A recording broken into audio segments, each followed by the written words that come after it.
Всем привет! Сегодня я вам расскажу, как установить приложение, если оно у вас недоступно.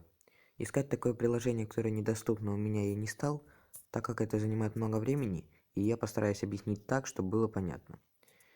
Итак, для этого нам нужно зайти в Play Market и написать в поиске VPN. Затем мы ищем программу Hola бесплатный VPN и устанавливаем ее.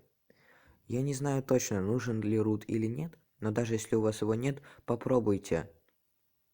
Я верю, у вас все получится. Я видел на некоторых программах, которые требуют root, работают у людей без рута. Так, здесь мы запускаем. Нам нужно нажать I got it.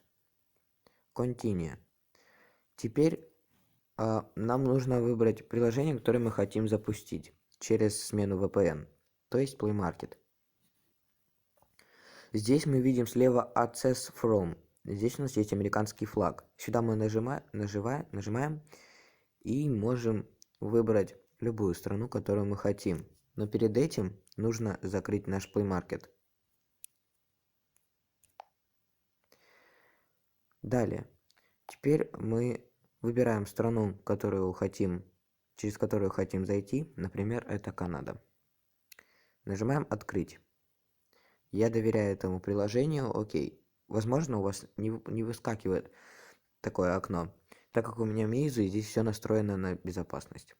И ждем, пока откроется.